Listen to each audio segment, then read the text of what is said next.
Hey guys, it's Megan. Welcome back. I know it's been a hot minute since I've done this, so I thought I'd sit down and try to do a vlog this week because I'm off on fall break.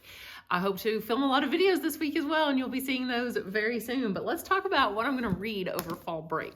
So with the baby at daycare, it's going to be pretty easy to get through some of this, I think. But the first thing I need to tell you about is how I am DNFing Empire of the Vampire. I will talk more about it in my wrap-up, but this is definitely not what I expected. Maybe my expectations were too high, but I don't think so. It's honestly just really, really bad. It's really bad. It really is more for young adults. Like, I could have read this as a teenager and probably enjoyed it more. I am comparing it to Interview with the Vampire, which it's so similar. It's like if you took Interview with the Vampire and Game of Thrones and Name of the Wind, especially for the setup of it, and combine all three, that this is what this is. But it's not good. It's really, really, really bad. It's so cheesy, and like he's trying to make it sound cool. And I made it to page 116 out of like 700 pages because this thing's huge, and I'm stopping. And instead, I very well might read Interview with the Vampire because I'm so in the mood for vampire stuff now that I need something. I need a vampire fix, and this will do it because I know it's actually good. It's also my signed copy. It says For Megan by Anne Rice. Yes, my signed horrible broken spine copy, but it's so precious and it's so short. You know, it's only less than 350 pages, and I know it's good. I've read it a million times. Usually I read it on spring break. I don't know why. It's like a tradition of mine to read it. I've read it like 5 different spring breaks, but maybe I'll read it on fall break this time. So this is a possibility for vampires. I also want to read Redemptor. So I did start it. I'm like 1 chapter in, not very far, which is the sequel to Raybearer. I've talked about it before because I love Raybearer so much. Super good fantasy novel, best young adult fantasy novel really that I've ever read. The world building was so in depth, almost too much. Like my only complaint was that the characters didn't really shine as much, besides literally like the main character. Didn't really care about anybody else, only because I was so focused, and the author was so focused on the world building. So the problem is, though, this is not Halloween related or scary, and I kind of wanted something Halloween related. So I'm also reading A Good Girl's Guide to Murder by Holly Jackson, and I'm listening to it on audio, and I'm already 19% of the way in, and I just started it last night. So I've only been reading it for like, you know, off and on for less than 24 hours. And it's really, really good. It's kind of everything I hoped that Truly Devious would be, except it's a lot better. I know it's one of the KBA Kentucky Book Award list nominees of the top 10. So was Raybearer from this past year. And I see why, because so far I am very intrigued. It's just a very straightforward mystery, but I'm excited to see where it goes. I'm listening to it really fast. Okay, then I thought, as far as Halloween stuff goes, I've got a couple more choices, which is Lair of Dreams, which is also huge and kind of intimidating, and I don't really want to start it right now unless I think I'll actually finish it this month, which I get so little reading time that it's hard to say, but this would be creepy. This is the sequel to The Diviners, which I really did like. I liked The Diviners a lot. Young adult, you know, mystery horror kind of novel set in the 1920s, in like roaring 20s in New York City. So that was something different than I normally read, not set in a fantasy world. But, you know, I just don't know that I'm going to get time for this right now. I might even save this for an audiobook for later. Maybe that's a good idea. So another idea is to read a short story by H.P. Lovecraft. I have his complete works here, and I think I will read. It's called like The Haunter of the Dark. I found it on Goodreads. It's actually the very last story in here on page 999. And I remember it sounded the coolest. And, you know, all of his stuff involves like supernatural beings from like ancient times, from the deep, and all this stuff. Anyway, it sounded super, super cool. And I love H.P. Lovecraft's writing style. I've read several of his stories before, and they are very atmospheric, super flowery language, in-depth descriptions, huge paragraphs, really lengthy, but also very good and atmospheric. So I'm thinking I'm going to read Haunter of the Dark for sure, maybe even like today. So my other choice is to go to the library, which I might do momentarily just because it'd be fun. Sometimes when I'm in a reading slump, and I'm not really in a slump, it's more just that I don't even know where to start. I just showed you so many choices. You know, I'm definitely going to read some of these, but I'm definitely going to read Good Girl's Guide to Murder because I'm listening to it. I'm definitely going to read Redemptor. The other ones are kind of maybes. So, and Haunter of the Dark at least is short, so I'll probably read that. Interview with the Vampire is just a possibility. Lair of Dreams probably won't. So I'm thinking, why not just go to the library and just kind of see what's there? Sometimes I do that when I can't decide what to read and I've got a million things on my list to read, that maybe I'll just go to the library and get something. And the last thing I want to show you are these bookmarks that we got at daycare. They're so cute. Can you see this? I hope it's focusing on this. Is that not adorable? And it's got his footprint. Yeah, they gave us 2 of them. When you're tired of reading your book, mark your place with my little foot. Love, Asher. Is that not adorable? So anyway, those are my options, and let's go to the library and see if we can find something else. Okay, just want to show you the 2 books I picked up at the library yesterday. I did go and I did get 2 books. I mean, not that I don't have enough already, but I got Ninth House by Leigh Bardugo. But just in case I don't like this one, because I don't like Leigh Bardugo, I've tried the Grisha trilogy. I tried Six of Crows. We know I didn't like it. I DNF'd it. It's kind of big. We'll see how it goes. I think I'll start this one first, though. I lied. I already did start it. I read 19 pages of this yesterday. It is short, so that's intriguing. And it's definitely spooky. I mean, kind of gothic, dark setting, very atmospheric. I say that, except that so far the writing style is actually pretty, oh yeah, I'm using my cool bookmark too. It's pretty simplistic. Like, it's really easy to read. The font's really big. I'm reading it really fast, actually. I mean, I know I've only read 19 pages, but it didn't take me very long, like 30 seconds per page or something, which is really, really good for me. Usually I'm like at least a minute per page. So I don't know. It's like a retelling kind of stories. It says like, you know, I read online, it said things like Wuthering Heights or something, or Jane Eyre or something like that, but not Wuthering Heights. That wouldn't really make any sense. How could it be a retelling of Wuthering Heights? That makes no sense. Maybe they're thinking, I don't know what they're thinking. I would say it's more a retelling of Edgar Allan Poe's Fall of the House of Usher, except Fall of the House of Usher is better, in my opinion, because it is definitely more atmospheric and the word choice is better and the sentence structure is more interesting, whereas this is just really plain and blah so far. But maybe when she gets to the actual house that's creepy, maybe it'll be a little bit better. So I'll go read some more and I'll keep you updated. Okay, we're back with an update. Let's talk about the books I've been reading, and I forgot to tell you basically what they're about. So I've been listening to the audiobook for A Good Girl's Guide to Murder by, I think it's Holly Jackson. I am exactly 50% of the way through, and it is a very straightforward young adult mystery novel. So if you're looking for something that is just a mystery, whodunit, somebody killed somebody, that kind of thing, this is it. It is very much reminiscent to me of Pretty Little Liars, the TV show. So if you like Pretty Little Liars, you will definitely like this, because the girl that has gone missing has some secrets. There's more to her, maybe like a darker past, just like in the Pretty Little Liars. Also, they've never found her body. So like, is she really dead? I mean, that's one theory potentially, is that she's still alive, just like in Pretty Little Liars. So a lot of it kind of reminds me of that. The main character, she's doing this for a project for school, is kind of how it's framed. And so there's like reports on there and transcripts of interviews and things like that, which on the audiobook is really cool because they have other narrators. So I do recommend the audiobook. It's really easy to speed up and listen to, so that's been good. But I like it so far. I mean, I'm intrigued. I'm intrigued enough to keep going. I don't know if I'll read the sequel. I know there's one sequel now, and I think a third one's coming out, or else it already has, or it's coming out soon. But I think the second one's like Good Girl, Bad Blood. I just hope that this one wraps up in this book and doesn't carry over to the next one, because I don't know how you could make enough of the story to do that. That was my problem with Truly Devious, was I didn't feel like there was enough mystery. There wasn't enough plot for there to need to be multiple books. It really could have just been one book. Anyway, enough about that. So I'm going to continue listening to that while I worked around today. Hopefully I'll get to, my goal is to get to maybe 66%. Because, well, obviously that's 2/3 of the way through. So I can basically finish it in 3 days, which, hey, if I can read an audiobook in 3 days, then I know that I can do that in the future, and I will continue to listen to audiobooks. I'm also reading Mexican Gothic. I'm decently far. I really just started it pretty much this morning. I mean, I read like 19 pages last night, but I'm on page 116. So I've read almost 100 pages today, and it's only like 1 o'clock or whatever time it is, 1:30.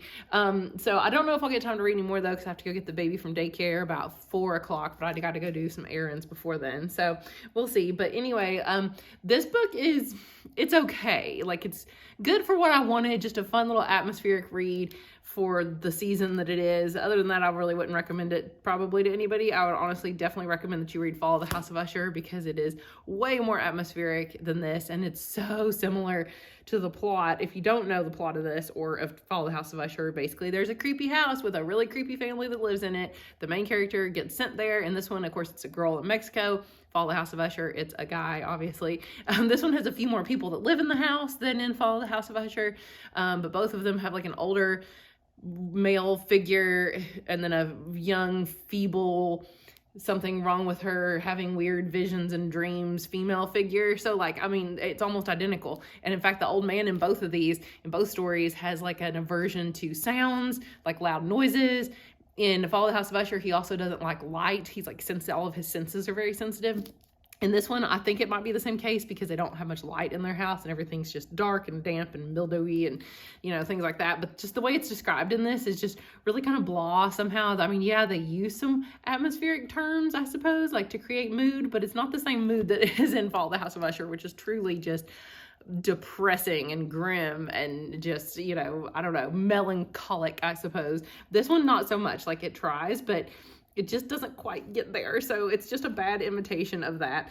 And there, you know, the main character is sort of starting to get sucked into it now. Oh yeah, incest is a thing in the family in here. And we know that like the main older guy married his cousin, and there's been some murder in their family. And then there, of course, there's incest in Follow the House of Usher. So I'm like, this is basically the same story, just not as good. So we'll keep going and I'll keep you updated. Maybe it'll improve. I mean, I'm intrigued enough. Obviously, I'm going to keep reading it. I do kind of want to see if it's going to be supernatural at all, or if everything's just going to be chalked up to some like disease that the whole family has, or like what. But anyway, I'll keep you updated. It's very creepy and very seasonally appropriate. Let me get as close as I can without getting scared. I'm getting pretty scared. When it crawls, it goes really fast, and you can't see the web. Actually, you can. Can you see the web? That's crazy. It's huge and perfectly circular and kind of beautiful. And it stretches all the way up to there, all the way down to there. Oh my gosh. I'm only leaving it because one, it's scary and I don't know what I would do with it anyway, and two, it says that these kind of spiders, we looked it up and I forgot what it's called, but apparently they're really good for killing bugs. So okay, let's go talk about the spooky books I'm gonna read with the spooky spider nearby. Okay, we're outside now that everything's kind of dried off. Creepy spider is still over there. You can't see it. Oh, there's Ella. Yeah, and we're gonna read some more, and I'm gonna update you about my thoughts on this because I'm almost exactly a third of the way through, and I'm also reading my audiobook, which I'm 50% of the way through, so I'm gonna give you an update momentarily after I just read a little bit more. Everybody, just a quick update. Baby and I are home here on a day on fall break. Hey Ash, say hi. Hi. Okay. I am almost exactly halfway through Mexican Gothic. It's still just, it's decent. It's fine. It's like whatever, I guess. I wish the character reacted to more stuff. I know that sounds weird, but like I feel like the main character doesn't really react to all the weird things going on. It's like they just happen to her and she's like, okay. And then the next thing happens and then the next thing happens. And like, I don't know, she doesn't ever take time to process any of the things happening, if that makes any sense. So that's strange. Oh, the baby's looking at me. Hi, you looking at my book? Here, you can have it. I'm also 2/3 of the way, or a little bit more, like 67% or something. So just a little bit more than 2/3 of the way through Good Girl's Guide to Murder. It's getting crazy, although it is almost identical to Pretty Little Liars, I feel like. Like, it is so similar to Pretty Little Liars. Like, there was sort of a plot twist that happened that's now even more similar. I don't want to tell you more about that, but I also suspect, I don't know, I wonder if I know what's going on. If you don't want to know any spoilers, don't listen to these next like few minutes or the next couple minutes, but I think that maybe Andy is still alive. I think maybe she's still alive and that her sister is in on it with her. Her sister knows what's going on. Maybe she was trying to get away from her mean dad or whatever. I don't know why she would have killed her boyfriend, but I do feel like maybe she was the one that killed her boyfriend. I don't know. Or there was multiple people involved or something, and she's hiding out at this house that her sister doesn't want people to go and traipse around to try to sell, this old abandoned house. So I don't know. And this other lady that gets confused all the time thought that she had seen Andy recently. And so I think she is still alive, which Pretty Little Liars. I mean, come on. So I'm just wondering if that's it, but if that's the case, then I don't know why she would have killed her boyfriend. But anyway, I don't know. Who knows? We'll figure it out soon. So I will keep you updated. I did not get a good video of him at all. So here he is. You were looking at the baby in the mirror. Can you say hi? No, you can't say hi. He can wave now though. And he can crawl. Kind of drags himself along. He can pull himself up. He pulls himself up on his toy basket. So yeah, he's a big boy now. Big boy. We'll get a video of you crawling after a while, and we'll put it in here too. It's Friday of fall break in the last 5 days. So really like 4 days. Well, like 4.5 days. I've actually read quite a bit. So I've read 2 whole books, which is like amazing. When's the last time I read 2 books in a week? Like never. So I read A Good Girl's Guide to Murder by Holly Jackson. It was really good. I think I gave it 4 stars on Goodreads. Great murder mystery. Very similar to Pretty Little Liars. Young adult, but like so thrilling, just so fast paced. There's no other shenanigans, honestly. Like you don't have to deal with the main girl's drama going on really in her life or anything. It's really just about her solving the mystery. So I very much enjoyed that. I listened to the audiobook. It was great. And now I'm starting the sequel.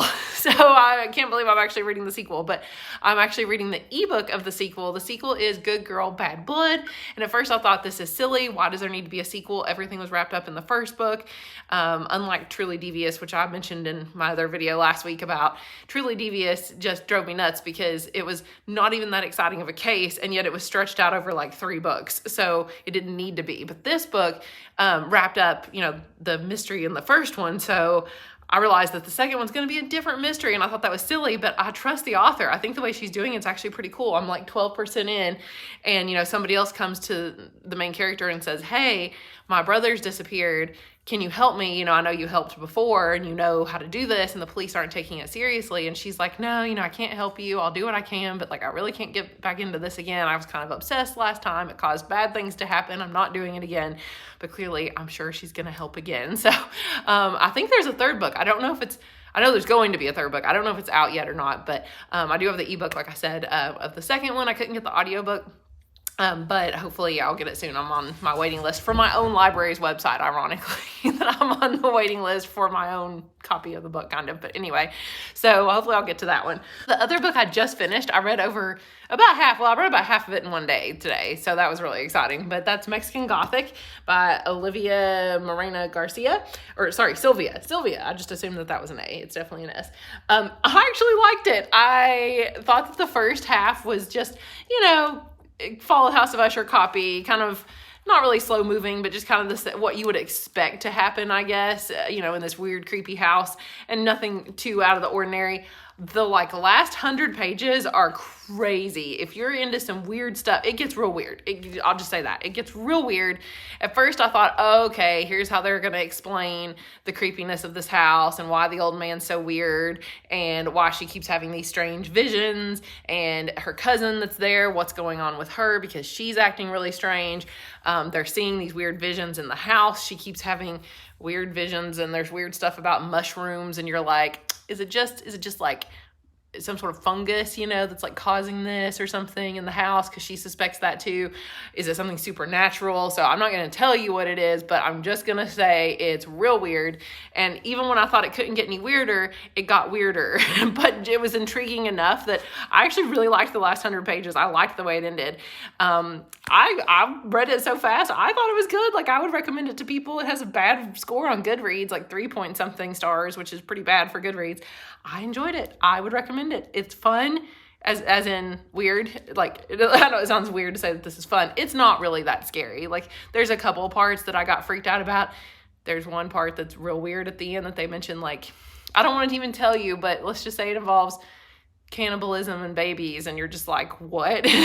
So that part, but they only mention it like once, but it's real weird. So anyway, if you like really weird books about weird mold and weird fungus in old houses, this is the book for you. Let's talk about my next reading plans, because I've got the weekend left, and yeah, we're going to have the baby. We're actually getting ready to pick him up from daycare, and now, of course, we have him all weekend until the end of the break. But while he is sleeping, I plan on trying to read the H.P. Lovecraft story, The Haunter of the Dark. What's it called again? It's the very last story in here. I think Haunter of the Dark. It's not very long, and I need some H.P. Lovecraft, so I've never read this one. I've read maybe 5 or 6 Lovecraft stories, so like I know his writing style. It's very dense would be the word I would say for it, which I kind of want something really descriptive and dense, because Good Girl's Guide to Murder was great and I love the writing, but it wasn't like the most well-written thing I've ever read, not super descriptive. This was descriptive, but like more in just an easygoing modern kind of style. This is really like old-timey classic, sort of descriptions. So I am going to try this next, I think.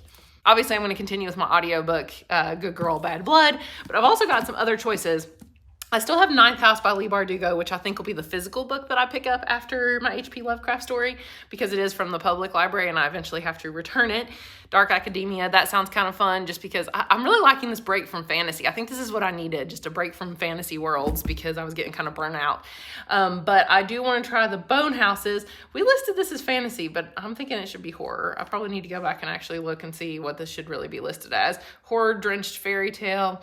Yeah, I'm thinking this might be scary, but I think it's kind of like zombies. Like, there's definitely zombies in this. It's young adult, though. The lady from the public library who comes and talks about books at our school really hyped this book up and said that kids would love it. And I remember it sounded really cool when she mentioned it, although it does seem like it's got some fantasy elements as well. Is it set in the real world? I don't actually know. It's possible. Equal parts classic horror novel and original fairy tale. I mean, that sounds super, super cool. So yeah, we'll give Zombie Novel a try as well. So I kind of wanted this one as an audiobook, but they didn't have it either. Well, actually, I don't know if I actually checked. I might have to check and see if they have this one as an audiobook. Maybe I should do that. I'm going to go do that now. I also did start, I guess I should tell you, I started Red Rising by Pierce Brown as my audiobook that I'm also reading. Yeah, because I'm not reading it. Yeah, no, because Girl Bad Blood's an ebook. I think I misspoke a minute ago. But Red Rising is my audiobook. I'm not really super into it right now just because this is the second time I've tried starting it. Not that I don't like it. It's just taking me a while to get into, I guess. And I want something scary. So you know what? I'm going to go look right now and see if we have this on an audiobook through my school library. But so those are the plans, and I will keep you updated. We'll see if I can read any more this weekend. I'm pretty happy with reading 2 books already, getting a good start into some other ones, and I know I can at least read my Lovecraft story. So there's that. Okay, so I just have to show you this real quick. This is like this weird fungus stuff, the flowering part of the fungus, I guess, that we Googled growing on our deck. And there's also some over here. It's like this weird white stuff that we tried to scrape it off, but like this weird stuff. Strangely enough, I Googled it and somebody was saying it was called like Mycelium or something. Oddly enough, that's exactly what I was reading about in Mexican Gothic. I had never heard the word mycelium in my life, and I just saw it in the span of 2 hours, twice. How weird is that? I mean, this is creepy, right? Like, there's the fungus. Is this fungus gonna make me hallucinate and have weird visions? I don't even know. It's freaking me out. Hey, Ash, come on, let's practice stacking the blocks. You've almost got it. He's almost got stacking down, so that's exciting. I mean, like, he really just wants to knock them over, but he's also trying to kind of stack them now. Yeah, there you go. Can you sit it there? I mean, sort of. I finished The Haunter in the Dark, or Haunter of the Dark, I can never remember, by H.P. Lovecraft. It's very similar to all other Lovecraft stories. It was a good one, though. I enjoyed it. I kind of think that they're all very similar in tone. Very, very detailed descriptions of otherworldly, monstrous, unthinkable horrors and things like that. Very, very similar. Oh, come on. Close. Oh, here we are. And yeah, so now I'm looking for another audiobook to read. So I'm still reading Good Girl's Guide to Murder, or the sequel, Good Girl Bad Blood. Yeah, I'm reading that as an ebook, and I'm 20% done, which is nice to read in the dark and not have to have the lights on. Are you eating my arm? That's really weird. I'm also still reading, I'm getting ready to start Ninth House as my physical book, because since I finished Mexican Gothic. I read The Haunter of the Dark and by H.P. Lovecraft, the short story. And then now I am looking for a new ebook or audiobook. And I think I'm going to read, it's called like House of Hollow. It's a young adult, kind of scary-ish, suspenseful novel. So I will let you know more about that here in a little bit. All right. Bye. All right, so it is the Monday after fall break. Break is over. I want to tell you a little wrap up though, some things I read, some things I didn't get to read, some things I stopped reading, and some things I am still currently in the middle of. So first let's talk about what I tried to read and failed right away was Empire the Vampire. I read like 126 pages, break started. It was like 2 days in, I realized that this book is terrible and I hate it. And I'm so sorry for the people that do like it, because I know most people in Goodreads said it's good. I think it's cheesy and over the top, and I think it's very young adult, really. The words, like the made up words that he uses and all of the goth emo imagery is just so over the top, and it's a copy of Interview with the Vampire, and literally it's an interview with a vampire, and I'm done with it. So yeah, I'm done with this one. Oh, there's Ella. Hi, Ella. Yeah, so gave up on that one right away. I was going to read Redemptor, but I wanted to read horror books instead, or really more like mystery thrillers. So I gave up on this one. So I only read one chapter of Redemptor, the sequel to Ray Bear. So I'm still going to continue reading that at some point, I promise.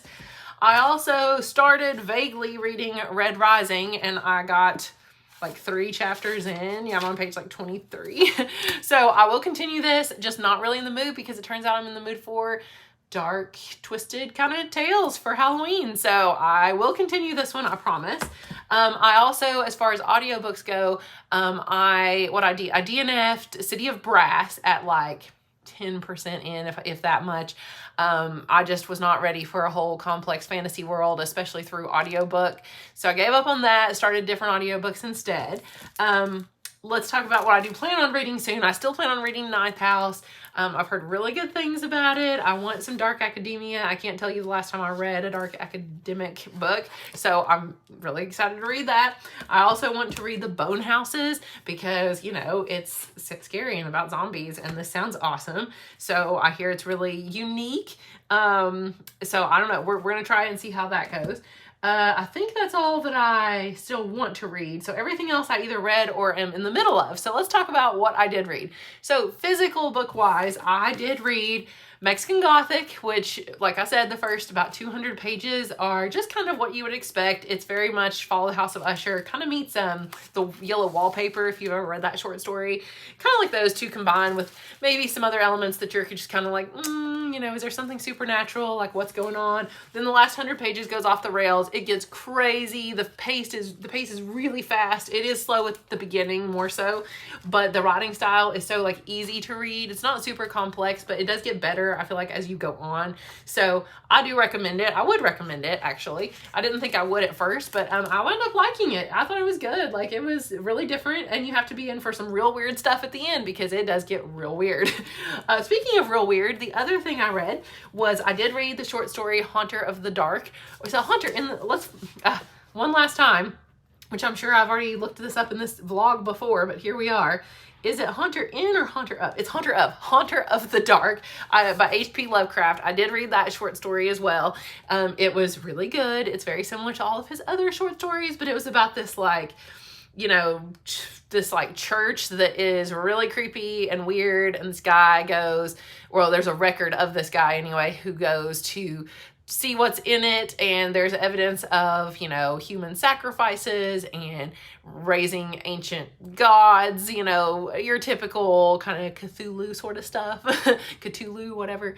So yeah, but it was really, really good. Very Lovecraftian in its writing style, very wordy, very descriptive, really long sentences, really long paragraphs. That's just kind of what you have to expect with him, but very much a kind of a classic writing style, kind of like Edgar Allan Poe-ish, maybe even more detailed even than that. So yeah, if you like that kind of stuff, like horror that's on a cosmic scale, then yeah, this is really good. So I did enjoy that. It was very fitting for the time of the month that this was in October. And then audiobook wise, so and ebooks too, I read A Good Girl's Guide to Murder.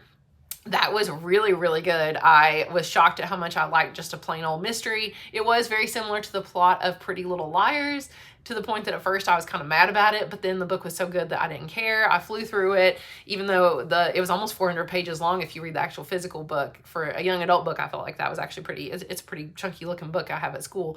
And then now I have started the sequel, which is Good Girl, Bad Blood, and I'm 34% of the way through that, and it's also really good. I'm actually reading it as an ebook, and I'm flying through it too, so I'm hoping to read more of that like tonight. It's really, really good. And then I definitely want to read the third one when it comes out, or if it's already out. So those are those. Let's see. So plain mysteries, it turns out, are actually kind of a good way for me to get get, you know, kind of away from fantasy for a little bit, which I think I needed that break, so that was good. And then I've also started House of Hollow, and that's the last thing that I'm reading right now. I know I've not talked much about it in this vlog, so I just want to tell you about it real quick, but I'm about 25%, I think, into House of Hollow. I'm listening to the audiobook. Oh my gosh, it is not what I expected. I expected just some little fantasy novel or, you know, mystery thriller, whatever. I wasn't really sure at the time when I got it. Young adult. I was like, okay, I've read this type of thing before. It is not what I expected. I would actually go in not knowing much at all about it, but it's about these three sisters. They have the last name Hollow. There's Gray, who is the oldest, and she is very mysterious and very beautiful. And she is a supermodel because she's so beautiful, but like a very mysterious, like dark sort of beauty. And then all the sisters, by the way, have like whitish, blondish hair and black eyes, which I'll tell you about why in a minute. The middle sister is Vivi, and she kind of went off the rails and started like doing drugs and dropped out of high school, joined a band to be like a bass player at age 19, you know, got into some bad stuff. And she, instead of flaunting her beauty like the oldest sister, she kind of tries to hide it. And then the youngest sister is the main character. It is told from her point of view, and her name is Iris. She is the only one who is still in school. This is all set in England, so she's at this like private boarding school that's really expensive. Or maybe it's not a boarding school. I don't know. I don't think she actually lives there, but maybe she does. No, I don't think she does, but like a private academy or something. And anyway, the premise is when they were little, they all three disappeared for some time, just off the street. And then like a month later, I think it's a month, they showed back up very different. Like they kind of have some weird abilities now. Their hair turned colors, their eyes turned colors. Their dad went insane because he said that these weren't his kids anymore, and he killed himself. So there's some dark stuff in here too, and it is kind of twisted and creepy. Like sometimes the main characters, even though, you know, they like they might, one of them literally has like flowers growing out of her eyes in a picture, and the girl leans down to smell it, and she's thinking the flowers are going to smell really good, but instead they smell like completely rotten. So I don't know if these girls like are sort of undead now. I don't know. I don't know that there's really necessarily supernatural stuff, but it's definitely categorized as magical realism, and I'm totally into that. I'm here for that, as people say. But it's fascinating. And then now the oldest sister, Gray, has gone missing again, so all the girls have to try to find her, and it turns out, or the other two girls have to try to find her, and it's going to all lead back to what happened to them as children, and they're going to have to figure out how they disappeared the first time, and, you know, try to find their oldest sister, who maybe knows more than she's letting on. She may have some secrets too. So I am reading this with the utmost fascination, and I am loving it so far. Honestly, I think I like it better than Mexican Gothic, just because I'm so hooked already, whereas Mexican Gothic, it took me maybe 100 pages or so to get into. Anyway, enough about all that. Thank you guys for watching. I will keep you updated on some of my latest reads. I'm so excited that I got to read this much over the break, and I felt like I had a really good week of reading. So, all right, I will see you guys again soon. Bye. So before we end the vlog, I have to show you this. Oh, he was laughing hysterically.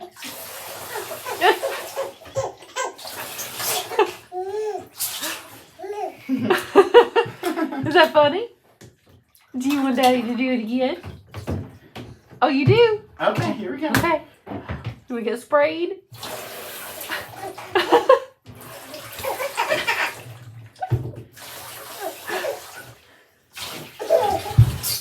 Oh. Okay, now we can actually end the vlog. Bye, everybody.